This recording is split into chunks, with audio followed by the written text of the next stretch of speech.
What's up, guys? It's Coach Grant with First Down Training. Today we're going to be breaking down how to run a post route and an out route versus off-man coverage with good and bad examples of each specific route, okay? So we're going to talk about the bad example first, then we're going to show the exact same route for these versus the exact same coverage with a good route example and how you guys can improve on this. So I hope this video helps you guys out. Hope it teaches you a lot of things just about route running and what you guys can do to take those skills to that next level, okay? But also, fellas, if you're a wide receiver and you want over 500 plus drills and gym exercises that you can do, put into a schedule for 8 weeks. Check out that very first link in the description below for our ultimate 8-week wide receiver workout plan. What you'll get is access to our 28-day on-field wide receiver workout plan version 1, our 28-day wide receiver gym plan version 1, and then version 2 of our field program, and then version 2 of our gym program. So that's an 8-week schedule mapped out with every single day with on-field drills you should do, in the gym exercise you could do, over 500 plus things that are going to help your game improve. So check out that very first link in the description below. Let's get started. So first route we're looking at here is a post route versus an outside shade off-man coverage DB. So the number one thing I want to make sure that we outline here is that we have to sell the route. So if you have an inside breaking route, right, against kind of an outside shade DB, what do you think you want to do here? What do you think the goal should be? We want to try to obviously work this DB off the platform. Now, if he's in off-man coverage, let's think about the situation, right? This is obviously one-on-ones, but how can we apply this to 11 on 11? So when I got a DB who's outside shade and he's in off-man coverage like this, chances are he's probably got help over here, right? So let's call it like he has a one high safety. He's got a one high safety. He wants me to run over the middle because the middle is closed when there's a one high safety. So he wants to be right on my hip pocket, and he wants to have this other safety right here, so that is an extremely tight window for that quarterback to be able to hit the throw, right? So as a wide receiver, my goal should be to stem him outside. I want to attack his leverage. I want to attack his leverage. I want to get him to weave. I want to get him to keep his leverage to the outside so I can create some more space to me for the inside, right? So now what this receiver does here is he kind of does the right thing. He starts attacking that DB. He gets him into that pedal. He gets him into that weave. But the problem is he starts to give his route away too quick, okay? And that's something that we cannot do, especially when we're attacking off man. Everything has to be strategic. Everything has to sell the exact route. So I'm talking speed, I'm talking eyes, and I'm talking body language has to sell the route. So you see how this receiver, right before he gets into this break, what does he do? And it's this subtle turn of his body towards the break before that right foot gets in the ground to make that plant. And again, you see when he starts to turn, what's the DB starting to do? He's starting to turn. But if you guys could stay committed, if you guys could stay committed on the vertical break, if you guys could keep your shoulders and your hips committed to the route, and then use the cut to be the thing that changes you direction rather than already turning your body, that'll get you more separation from this DB because he's reacting off of us. He's reading my hips. He's reading my body language. But if I start to turn my shoulder and I start to turn my hip to the side of the break too early, this DB's all over this thing. I did not sell the route. I did not get him to jump on this route. So we got to make sure, fellas, as a wide receiver versus outside shade coverage, we got to attack the outside. I have to work him off this platform. I got to maybe even attack his outside shoulder to get him to weave, to sell like I'm trying to run around him. He's outside shade for a reason. He wants to protect the outside. He wants to force us inside. So let's threaten him. Let's threaten him where he doesn't want me to go so I can create some space for myself. Let's watch the thing again, full speed one more time. Honestly, great job with the stem. Just didn't sell that route. Make sure that we attack to the outside and get that DB off that platform, okay? So now, let's talk about this break right here. So same kind of scenario, right? We got a DB, a little bit outside shade, and we have to run a post route, right? So what do you think we're supposed to do? Just like what we were talking about. You got to attack his leverage. You got to try to work him off this thing. You got to try to get him to weave, and then we want to try to make that sudden break. Let the break be the thing that sells the route. Don't try to just round it off into the route. Just because you angled your stem there, just because you stemmed him on this route, does not guarantee you separation. Doesn't guarantee you separation in any means, right? This DB is expecting that in some cases. They know DBs are smart. They're trying to look for every little detail that you're going to give away to let them know what route you're going to be running, okay? So let's watch this full speed. So he does a great job working him off the line and letting that cut be the thing. This is more of a skinny post, I would say, rather than a hard post like the last example, but same principles apply, man. Same things apply. So when I go attack this DB, it's super important. Again, I got to be in full stride. I got to have good pad level. I can't be rounding the break with my shoulder and rounding the break with my hip, and my eyes have to stay straight forward. Everything about this needs to sell like I'm just trying to run around him. I'm just thinking, okay, he's outside shade. I have to run a fade. I'm just going to go around him. That's what we want that DB to think. We want him thinking that, oh, I got this guy. I'm playing outside shade. He's got to run a fade. I'm not going to let him get behind me. I'm going to run the route for him. I'm going to stack him, and he's going to be covered. That's what we got to make sure that DB's thinking. And I do that, like I said, with speed, with stride, with pad level, and with eyes. So when we come off here, this receiver does such a great job of staying fully committed. Now, he throws a rocker step, and a rocker step is something you 100% of the time can do on this specific case, right? Because you're here, you really are throwing your body. There's no chance that you're rounding the break because you're doing a two-step break. You're going in, then out.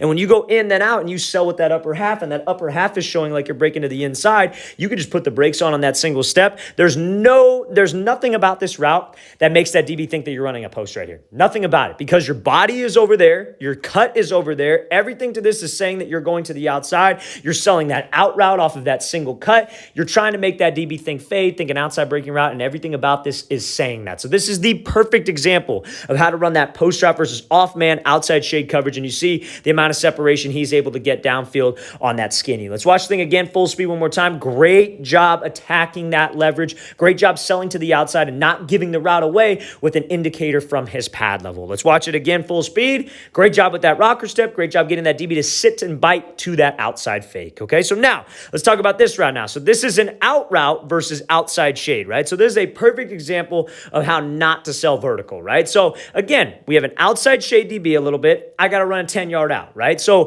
DB's outside shade, and if I have to do an outside breaking route, I want to attack where he wants me to go.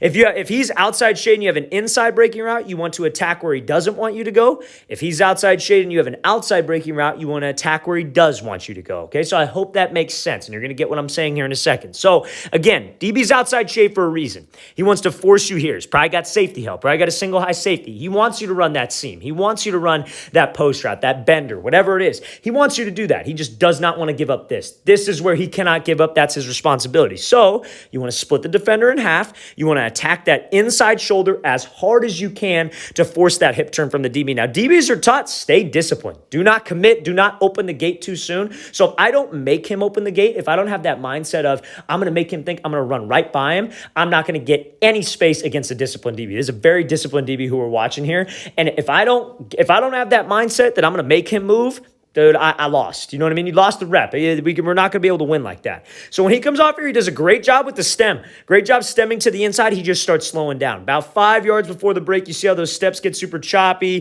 He starts to raise that number. DB's going to sit on this thing all day long. But if we're attacking hard and we're pushing up to this outside shoulder hard, guess what that DB's going to do? He's going to turn his hips. He's going to open up, and he's going to commit to the fake because he ain't just going to let you run right by him if I sell the route correctly enough. And then you see very weak break. He starts turning before he actually makes the cut. His pad level is directly up in the air. Nothing about that says that he's running a fade. Nothing about that rep says that he's going deep, that he's going to run past this guy. This DB is going to sit on this route 10 times out of 10 when we slow down 5 yards before it and when I raise up my pad level. Let's watch the thing again, full speed. Not the best job. Good stem. Love the stem. Just got to make sure that we're selling vertical. I can't slow down. I can't chop my steps, and I can't raise my pad level up, okay? So now, I'm sure a lot of you guys have seen this clip, whether it's from me or it was kind of posted going around a little bit. But this is the exact same scenario that we were talking about, right? This may not be true off-man coverage, but every zone coverage eventually turns into man when you have no threats to the coverage. That's what you understand. So like Ramsey's in charge of this deep third, but if he doesn't have anybody going to this deep third, like let's say maybe a corner route from the slot or, whatever it is,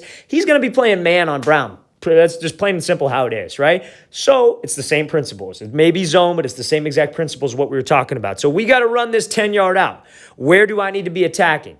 You want to attack that inside shoulder. That's where you want to attack. We want to try to get Ramsey to turn his hips. We want to try to get him to commit to the fade so I could slip back under him. Now, let's watch it full speed. So A.J. Brown does the exact opposite of what our guy, the last clip, did. He sold vertical until the last possible second, kept stride, kept good pad level. If that ball is out right now, that's a completion, and A.J. Brown, if that ball is put right there, that's a completion, and A.J. Brown is going to get 5 or 6 more yards, right? Ramsey's a great corner, but he got beat on this, plain and simple. That ball was just late. So let's talk about it, right? So A.J. Brown, main things I want to talk about is this pad level, right? There's no indicator with his shoulder and with his hips that where he is going is outside. Everything about this route, from pad level, from eyes, all the way to stride, everything about this is saying that I am going to run right past you. I'm going to run a deep post, a deep fade, whatever it is. You better turn your hips and you better run. That's the mindset that we have to have as a wide receiver. So when he's coming off on here, you see full stride, hips and shoulders are committed, bam, pops this thing off right in stride. That is what gives you that sudden cut. When you commit your shoulders and your hips to the fade,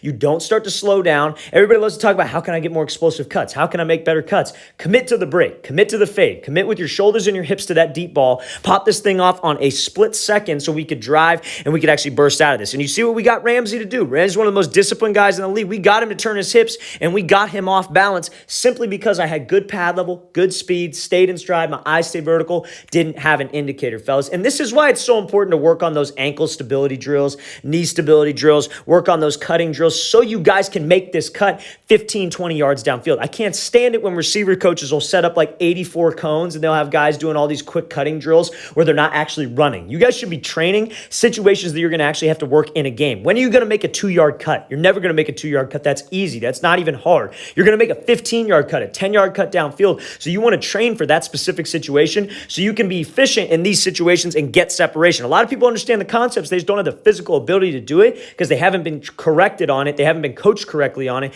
and they haven't been able to actually do it, right? So that's what we have to focus on when we train, because this is the most important thing. This is how you get separation, and that's how you win routes. Watch the thing again, full speed one more time. Great job by Brown, bursting up, selling inside, getting the DB to turn his hips, and then being able to pop this thing right off. Overall, great route by him. Obviously, late throw, but again, great route. That's how you run that out route against outside shade, off man, or even zone coverage. All right, guys, we want to thank you for watching. I really appreciate it. If you guys have any questions at all, don't hesitate to leave those in the comments below. We'll get back to you as soon as I can. I always appreciate the feedback. It's always great to hear from you guys. And again, fellas, if you want an ultimate 8-week wide receiver workout plan, over 500 plus drills for wide receivers to improve their route running, press releases, explosiveness, balance, and gym exercises are included in those 500 drills plus exercises that you guys can do. So check out that very first link in the description below, Ultimate Wide Receiver Training Schedule. I'll see you guys next time.